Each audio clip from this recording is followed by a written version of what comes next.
Hey guys, Sidney Depp here, and today we are sitting down with Zion Rose, sophomore baseball player. You were ACC All-American and freshman All-American last year. You know, everything just fell in place, the accolades.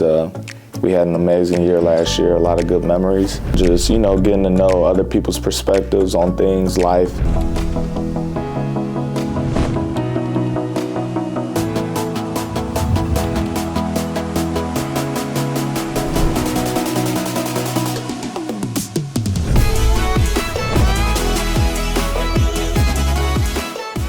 Imagine facing a challenge every day that could hold you back.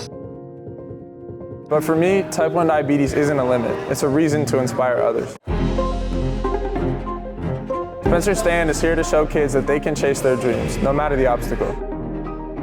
Through game day experiences, personal workouts, and virtual chats, Spencer Stand brings support, hope, and empowerment to kids with diabetes. Join me in making a stand. Visit spencerstand.com to learn more. Hey guys, Sidney Depp here, and today we are sitting down with Zion Rose, sophomore baseball player. You were ACC All-American and freshman All-American last year. I mean, you've really kicked off your career fast, your freshman year here at Louisville. So talk a little bit about what it was like joining this team, coming to college for the first time, and being such a star player for our team. Yeah, it was amazing coming here my freshman year. Definitely different from hometown, Chicago, Louisville, slower pace, but I grew to love it. Yeah, like you said, God gave me the ability to play baseball, and you know, everything just fell in place, the accolades. We had an amazing year last year, a lot of good memories, and yeah, it was good. That's good. Okay, so you went to IMG high school, very prestigious high school in Florida. Yeah. What was that like coming from Chicago, growing up in Chicago? It was amazing. IMG is something that, you know, nowhere else in the nation you could get. And like you said, coming from Chicago, it's cold all the time up there. Mm-hmm. In the winter down there, it's 60 degrees, so we outside every day. Yeah, it was amazing. The coaches there were amazing, the people from all across the world, different cultures, different religions, and just, you know, getting to know other people's perspectives on things, life, everything, man. It was great. Yeah, super cool experience. So it kind of led you to Louisville, right? Yeah. So what was that recruitment process like for you, and how did you land at Louisville? So actually, I had committed here in my freshman year of high school, and that was through just having connections, coaches having connections with Louisville coaches. Coach Dan Snyder, he's the one that talked to me like over the phone and all that, and yeah, it was a dope recruitment process. I always wanted to go here or to another school that I won't name, but. Yeah, this is always my dream school. It's a Midwest school. A lot of guys that are coming here already knew, so I had connections with them. And they're just known for being a historically good team. So, yeah, this is where I wanted to be the whole time. Yeah, and so I know that you are into manifestations, speaking positively. Do you think that had an influence on it? And talk a little bit about just your belief in the words that you speak. Yeah, so my manifestation, it really started my sophomore year of high school, so this was before I even committed. I'm a true believer also in like everything happens for a reason. God already has my plan set, so I'm just speaking things into existence. And but for sure, ever since my sophomore year, all my goals that I try to attain, everything that I want to happen, you know, I think it, I say it, I believe it, and I just go about it like it's already happened. So it hasn't let me down yet. So yeah. So are you into your faith? Like, yeah, is that something? Yeah. How has your faith pushed you in your baseball career, but also just in your life? Yeah, I'm gonna give you a story. So I actually growing up, I used to go to church with my family a little bit. It wasn't nothing crazy, so it wasn't like a big faithful family, religious family. And then I ended up going to all boys Catholic high school in Chicago, and that steered me away a little bit from my faith. I was just focused on baseball, trying to, get ready for college and all that. And then I got here, and it actually sparked my faith a lot with U of L, FCA, Chris Morgan, Colin Lyman, and all those guys. They do a good job with like the community here, the faith community here, and just going to those meetings Monday night, stuff like that. I started to be able to build my own faith and ask questions, understand it more. And this year, we got a couple of guys that are really locked in with their faith, and just seeing people like that, their journey, and how their life has changed, through finding God. It inspired me to be better with how I'm going about things. So I'm definitely, taking another step into becoming better with my relationship with God. Yeah, and they say you are who you surround yourself with. Yeah. So having that community here at the University of Louisville with FCA and all the things that they do and the resources that they provide you and the meetings and sessions that they have that are open to you all, I think that's really cool. Yeah, it's amazing. It's amazing what they do for sure. And it's not only open to, just athletes, it's anybody who just wants to hear the word of God. Yeah, I love it. So I'm going to shift gears here a little bit. So you're from Chicago, Illinois, and your family lives up there. Yeah. So talk about your upbringing in Chicago and what that was like. Yeah, I love Chicago. I'm so glad that, I was able to be born and raised there. Chicago's gritty, man. Like, you can't be soft there. It's cold, it's harsh, but there's so many other, beautiful things. The city, the people, once you find your group, are amazing. Luckily, I have a great support staff, and for most of my life, they lived in Chicago. So it's just, it was amazing. Growing up, I had a really good team. We would travel the nation with like each other, hotels and all that. But I think what makes it so gritty, honestly, is the cold. I think that's what. I'm from the Midwest too, so I get it. Yes. I think that's where we get it from. It's cold. It's gotta be. It is cold. I feel like, honestly, Louisville, although it isn't too much, it's not bad. It isn't south, it's a little bit warmer. Of course, it's 55 in the winter. I know, it's December, and I'm like, I'm not wearing a coat today. Yeah, that's just crazy. So that's good. So your family is in Chicago. Are you close with them? Yeah. Your parents? Do you have siblings? Yeah, I'm super close with my family. I got mom and dad in the house, and I grew up with 2 older brothers.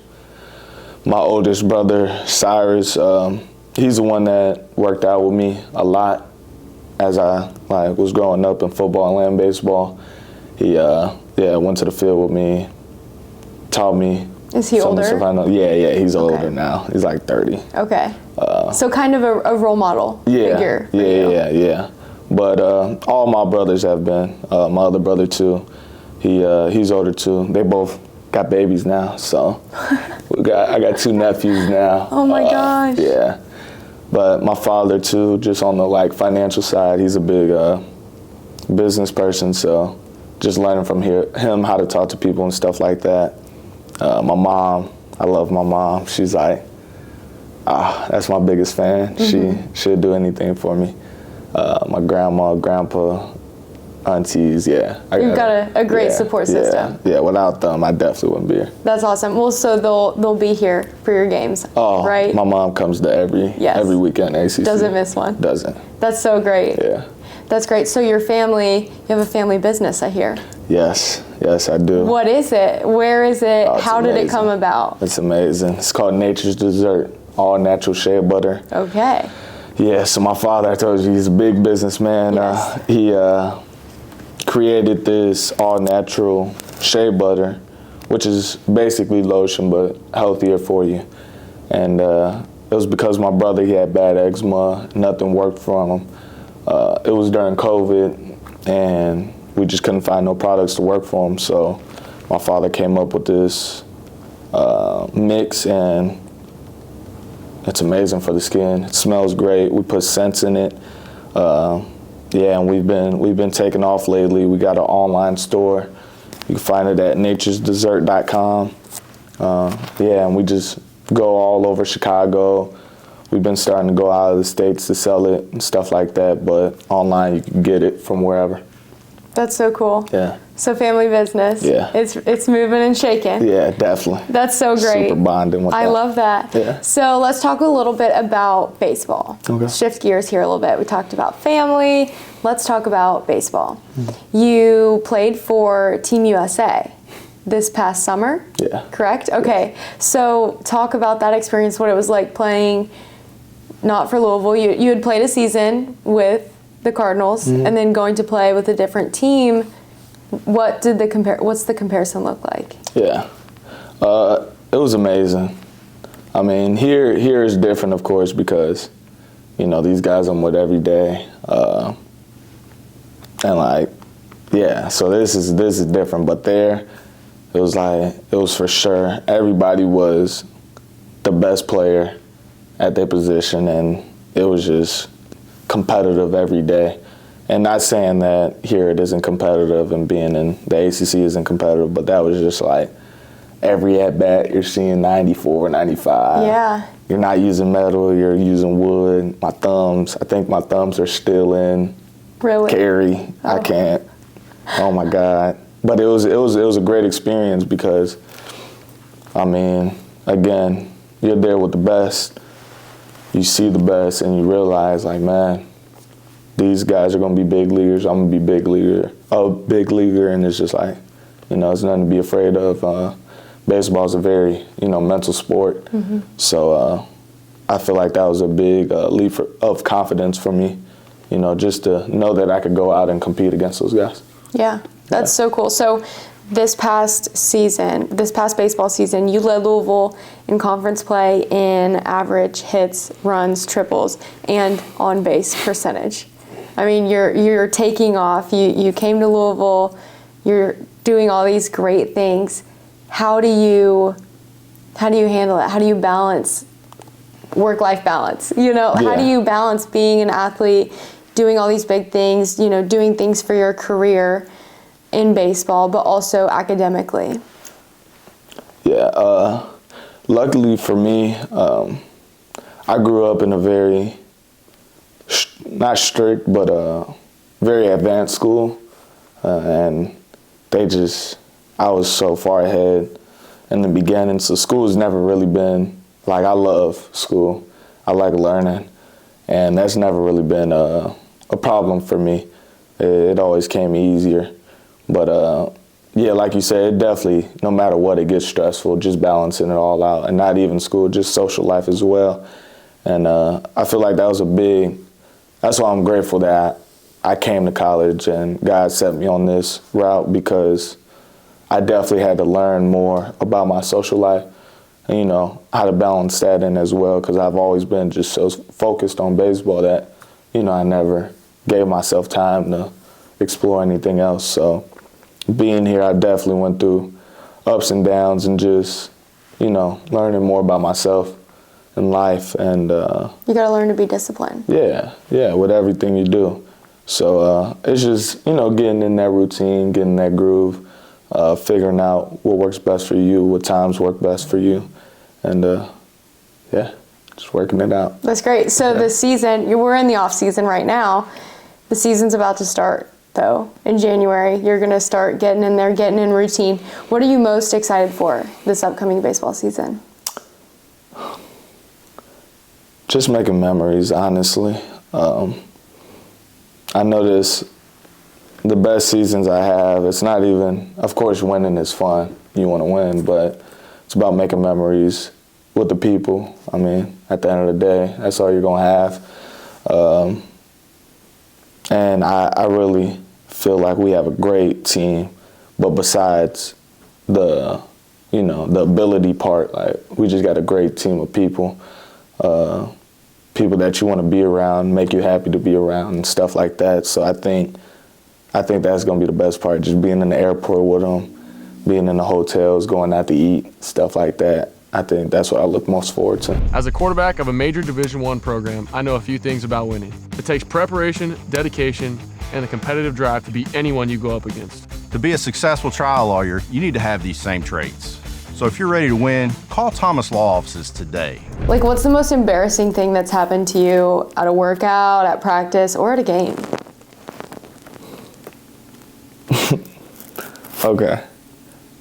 I got one that it's kind of Lucas and them told me to. So supposedly, I used to be a catcher, and we had like a senior catcher last year, something like that. So, but I could hit, and they put me into the outfield because somehow we were doing like defensive replacements, so I just get like replaced at the end. And so it's like, I'm not an outfielder, so I thought it was easy. It's just like, you go out there and catch the ball, right? Right. So I'm out there, and we're playing FSU, and I'm honestly surprised they didn't defensive replace me by now, but it's like the 9th inning, and we're up 1 run. So it's a ball hit, and easily I should have caught it. But I like went back, and I slipped, and I fell, and I'm running, and I missed the ball. So they're doing the whole tomahawk and all that now, right? Oh, no. So supposedly I come in, and Lucas is always on me. Like it's cool, because that's my boy. You can be real with each other. Yeah. He was like, bro, I'm not gonna lie, you suck at the outfield. I'm like, come on, bro, don't say that. He was like, nah, Mac brought us in. He was like, guys, we can't have that again. Lucas, Lippy, from now on, you guys are playing center. I was like, oh my God, you can't tell me that type of stuff. No. So, yeah. Oh my gosh. That gives you Mac and Lucas. Right. So after that, no more outfield for you. DH. Yeah. For the rest of the season. That's it. Yeah. But now I'm playing left, so. Yeah. Okay. We got better. We got better. Yeah, I was going to say, were you center outfield? I was center last year. All right. Not like 9 games. But okay. Yeah. Whew. That's tough. We're manifesting being better. Okay. The next time. Yeah. So talk me through like your manifestations. Like, how do you come up with them? Do you have a format? What's your routine? Yeah. In season I do, but usually like when I just want to manifest anything, I just lay down. What you're supposed to do is you gotta breathe slowly, get yourself into, I forgot what it's called, but it's like right before you go to bed. Because you know your mind, it can't tell the difference between something actually happening and you imagining something. Like if you imagine yourself cold or hot, you'd feel cold or hot. Wow. So I put myself in that, state of mind, and then you kind of just, you don't force it, but you think of what you want to happen or what you want somebody to say or stuff like that. And during season, I got an audio recording. So the night before, because we practice, so that night before the whole weekend, I get a good visual of the field, and I just imagine myself in the box, hitting the ball right up the middle, or a home run. Mm-hmm. And it's weird, like sometimes it'd be like exactly what I think in my head, like a triple, me running out of triple or something like that, but I think that's what carries me. Yeah. It helps me stay balanced throughout. And there's a speaker? Yeah, so the one I do in season, the night before the games, I got like audio recording, and it kind of like, it's like imagine yourself hitting the ball and stuff like that. It walks you through it. Yeah. Okay. But if I'm just thinking about, some days I just lay down and think of all A's on a report card, or like think of the USA coach calling me and like, you made Team USA, stuff like that. Wow. Yeah. That's really cool. Yeah. What's the coolest story that you can share that you visualized, you talked through, and then it happened? Yeah. The USA one. The USA? Yeah, okay. It was like, I was imagining it because, yeah, so it was just like before the season started, I was just thinking about me getting that call, like, Zion, you made Team USA, Zion, you made Team USA. And eventually it happened. And it's so weird, like, you do some things and, like, you forget about it. And then later on it happens and you're like, damn, I was just thinking about this. Like, right. I manifested that, so, yeah. That is so cool. Yeah. That's so cool.